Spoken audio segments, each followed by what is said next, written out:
Olá, seja bem-vindo ao meu canal, aqui é o Eduardo, e hoje, aqui na Bíblia de Estudo Scofield, uma Bíblia cuja tradução é Almeida Corrigida e Fiel, hoje eu vou ler o subtítulo que diz Utilizando o Material de Estudo.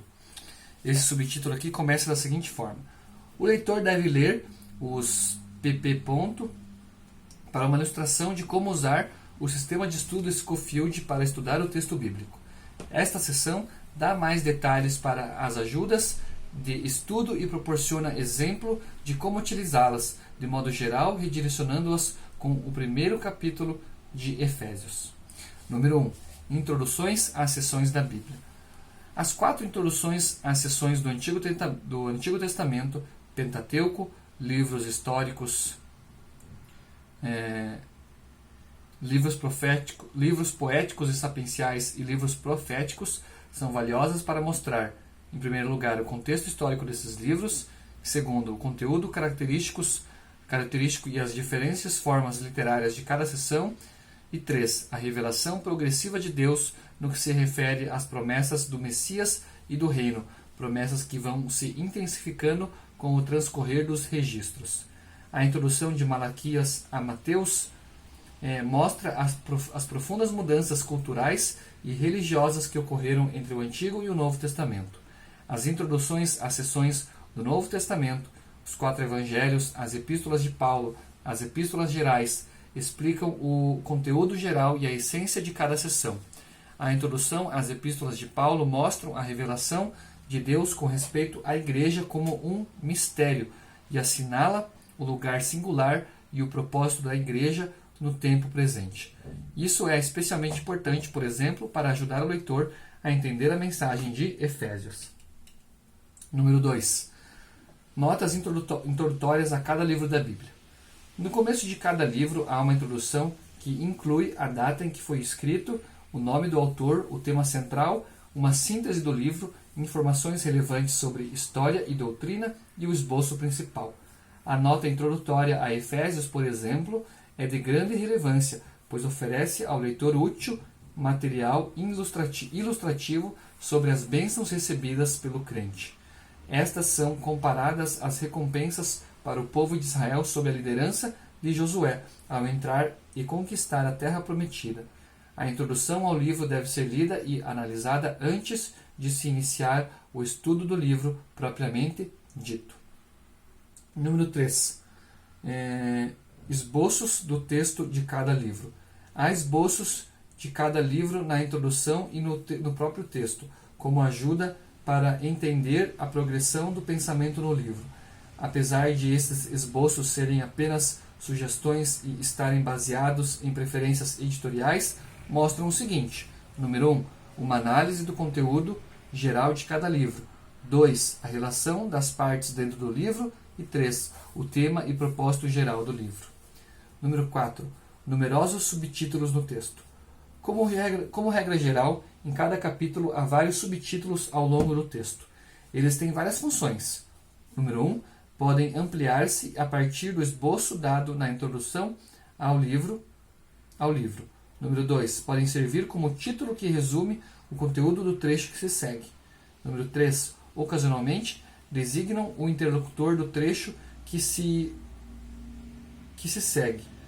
4, por vezes assinalam um versículo-chave na seção seguinte.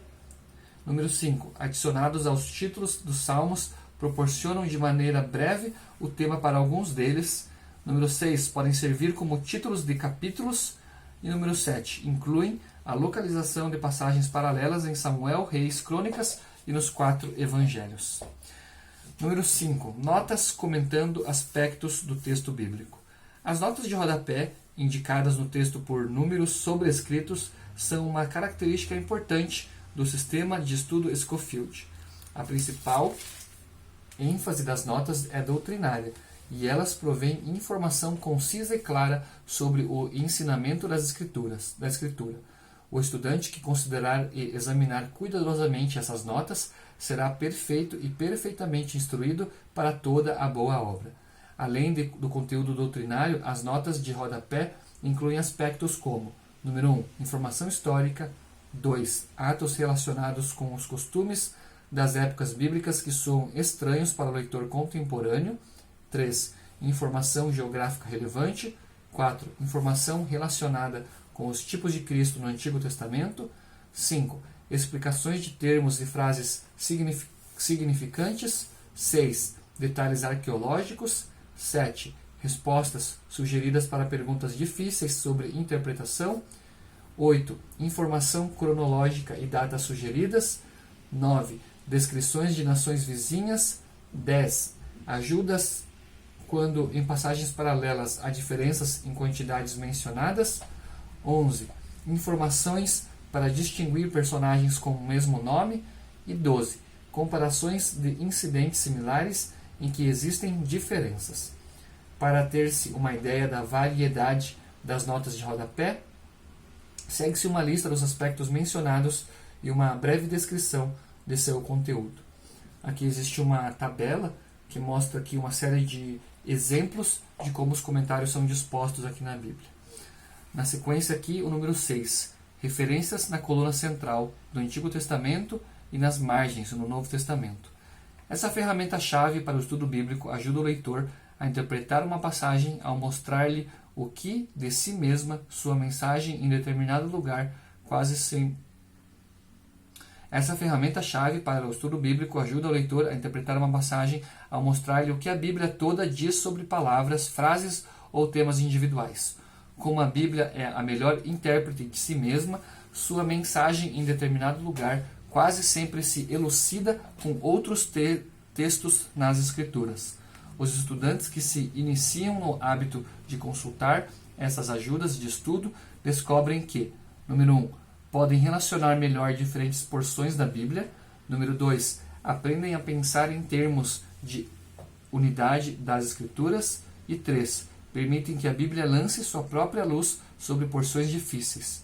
Por exemplo, em Hebreus 12:1, a ação de deixar todo o embaraço e o pecado que de tão de perto nos rodeia tem seu paralelo e está explicada pelo conceito de não recuar, crer e ser salvos. A conservação da alma, em Hebreus 10:39. A conexão está indicada pela primeira letra sobrescrita em Hebreus 12:1. Nesse tipo de referências, também se encontra o sistema de referências temáticas em cadeia. 7. Pesos e medidas. Em 2 Crônicas 2:10 e Atos 27:28, há notas sobre pesos e medidas. Há também uma tabela na página 1187. 8. Um sistema de referências temáticas em cadeia. Cada tema bíblico importante representado em uma cadeia tem uma série de referências ao longo da Bíblia e uma nota de resumo que organiza a informação numa cadeia temática. As cadeias são deliberadamente seletivas, de modo a proporcionar uma descrição clara do tema em consideração. Estão ordenadas de acordo com temas, não simplesmente pelas palavras que aparecem de maneira a guiar melhor o leitor na aprendizagem da doutrina bíblica. Além disso, os temas escolhidos para as cadeias temáticas são de grande relevância para o entendimento da própria Bíblia. Por essa razão, o tempo investido no estudo desses temas é proveitoso para compreender a Bíblia como um todo. Uma cadeia temática de referências em determinado capítulo incluirá todos os lugares significativos em que aquele tema aparece. A seguir, há uma exemplificação das notas na cadeia de referência. Em Efésios 1:4, por exemplo, a santificação acontece nos versículos 4, e Efésios 2:21, também em Mateus 4:5 e Apocalipse 22:11. Aqui o tema é santificação. A localização da alusão no capítulo é o versículo 4. Efésios 2:21 é a referência seguinte na cadeia. A primeira referência da cadeia e a última estão entre parênteses. Mateus 4 e 4:5 é a primeira e Apocalipse 22:11 a última.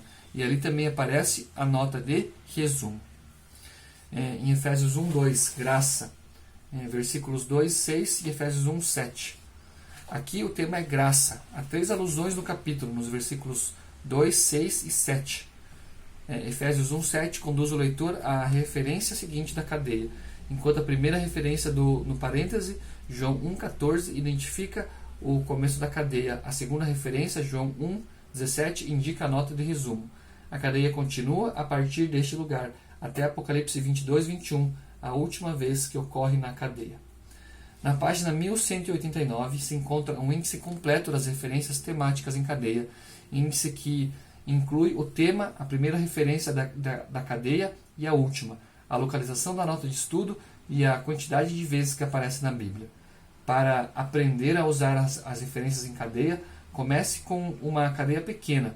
Várias cadeias pequenas cujo estudo será gratificante são esposa de Cristo, igreja visível, reconciliação, morte, a segunda, e morte, a segunda. Como modelo, observe a pequena cadeia de adoção, de somente 3 referências. A primeira vez que aparece a cadeia de adoção está em Romanos 8,15. Nessa ocasião, a cadeia diz adoção, versículos 15 e 23, Gálatas 4,5 e entre parênteses Romanos 8,15 e Efésios 1,5. Aqui aparecem 2 alusões à adoção em Romanos 8. A primeira, versículo 15, diz que recebemos o Espírito de adoção, pelo qual clamamos Abba, Pai. A segunda, versículo 23, indica que gememos em nós mesmos, esperando a adoção, a saber, a redenção do nosso corpo. Assim como crentes, temos, versículo 15, a adoção como filhos e também esperamos a redenção final de nosso corpo na vinda do Senhor, quando a adoção, do versículo 23, será para nós uma realidade ao estar em sua presença. Gálatas 4,5 é a referência seguinte e revela que Jesus veio para redimir aqueles que estavam sob a lei, a fim de que recebessem a adoção de filhos. Tendo feito a ressalva de que a adoção se relaciona com filhos, não com meninos, Paulo outra vez enfatiza os resultados da adoção, concentrando a atenção na condição de herdeiros. A referência final é Efésios 1,5, onde Paulo declara: Deus nos predestinou para filhos de adoção por Jesus Cristo, e observa que a adoção já estava na vontade de Deus no passado. Ainda que, de modo geral, as cadeias estejam ordenadas de acordo com versículos individuais, o estudante deve consultar o contexto de cada referência mencionada. A nota de resumo de Efésios 1,5 define o termo, indica sua relação com a regeneração, descreve o que significa adoção para os crentes, que agora são filhos de Deus, e proporciona outras referências que iluminam ainda mais o termo. Assim, os passos básicos para o estudo das referências em cadeia são: número 1. Começar com a primeira citação na cadeia. Isso se encontra na própria nota ou no índice de referências temáticas em cadeias nas páginas 1189 a 1190. 2. Ler atentamente os versículos a que se faz alusão, observando a informação proporcionada pelas referências. 3. Localizar cada referência em seu contexto no capítulo em que se encontra, já que os versículos que a precedem e a seguem lançarão muita luz sobre o tema. 4. Em cada passagem, buscar referências cruzadas, indicadas nas margens ou coluna lateral. Estas frequentemente mostrarão outras passagens que não estão na cadeia, mas lançarão luz adicional ao tema. 5. Prestar atenção nas possíveis diferenças de significado quando a cadeia unir ambos testamentos ou outros grupos grandes de livros. 6. Anotar a informação reunida em um caderno de anotações, de maneira que possa ser revisada e estudada novamente. 7. Estudar todas as notas de rodapé que estão relacionadas com o tema e forem encontradas por meio da cadeia. E 8. Examinar cuidadosamente a nota de estudo e reunir todas as informações obtidas usando a cadeia. Número 9. O índice das referências temáticas em cadeia. Este índice completo oferece o título de cada cadeia, a primeira referência e a última, e a localização da nota de resumo por referência. Inclui também a quantidade de vezes que aparece a cadeia no Antigo Testamento, no Novo Testamento e na Bíblia como um todo.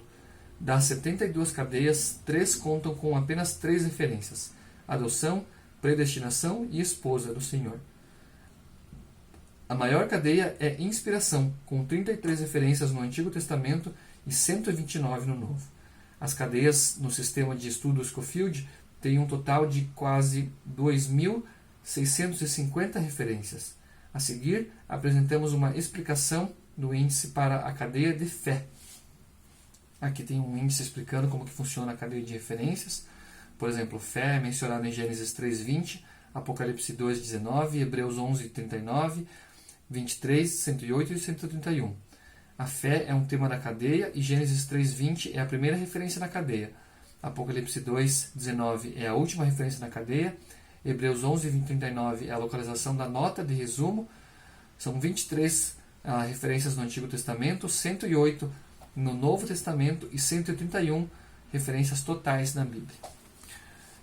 Número 10, índice das notas, um índice dos principais temas tratados nas notas de estudo.